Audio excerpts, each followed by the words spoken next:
രണ്ടാളും മരണപ്പെട്ടു.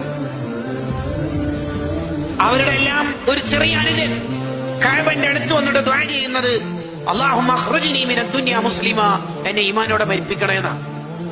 ഇത് മാത്രം അയാൾ ദുആ ചെയ്യുമ്പോൾ അബ്ദുല്ലാഹി ഇബ്നു അഹ്മദ് അൽ മുഅദ്ദിൻ എന്ന് പറയുന്ന ഒരു പണ്ഡിതൻ ചോദിച്ചു, നിങ്ങൾ എന്താണ് ഇത് തന്നെ ദുആ ചെയ്യാനുള്ള കാരണം?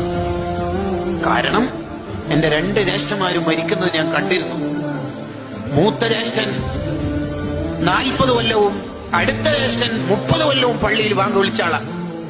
അവര് രണ്ടുപേരും മരിക്കുമ്പോൾ ഖുർആൻ ആവശ്യപ്പെട്ടിരുന്നു. ആ ആവശ്യപ്പെടൽ കേട്ടപ്പോൾ ഞാൻ കരുതിയതില്ലേ ഖുർആൻ നെഞ്ചോട് ചേർത്ത് ചുംബിച്ച് ബർക്കത്തെടുക്കാനായിരിക്കും. പക്ഷേ അവര് രണ്ടുപേരും ആ സമയത്ത് പറഞ്ഞത്, നമ്മൾ ഈ ഖുർആനിന്റെ ആശയത്തിൽ നിന്ന് രാജിവെച്ചു, നിങ്ങളുടെ മതം നമുക്കിഷ്ടമല്ല എന്ന് പറഞ്ഞിട്ട് ഈമാനില്ലാതെ ചത്തുപോയ മനുഷ്യന്മാരാണ്. ഈ മഹാൻ ചോദിച്ചു, നിന്റെ രണ്ട് ജ്യേഷ്ഠന്മാർ ഇത്രയും കൊല്ലം പള്ളിയിൽ ബാങ്കൊക്കെ കൊടുത്തിട്ട് എന്തു പറ്റി? എന്റെ രണ്ട് ജ്യേഷ്ഠന്മാരും അന്യ സ്ത്രീകളെ കാണുന്നതിൽ, ഹറാമായ കാഴ്ച ഉണ്ടാവുന്നതിൽ അവർക്ക് പേടിയില്ല. പുതിയ തലമുറ കേൾക്കേണ്ട ഒരാശയ. ഉറൂസിനും ഡെക്കറേഷൻ ബൾബിനും നബിദിനത്തിനൊക്കെ നമ്മളെല്ലാരും ഉണ്ട്. അകത്തളത്തിൽ ഹറാമിന്റെ പേക്കൂത്തുകളാണ് നമ്മുടെ ഓരോരുത്തരുടെയും വീടുകളിൽ നടക്കുന്നത്. ഹാജിയാരും ഹജ്ജുമ്മയും 8:30-9 മണിയാകുമ്പോഴേക്ക് ഉറങ്ങും. 5 ബെഡ്റൂമുകൾ, മക്കൾ സിനിമാ തിയേറ്റർ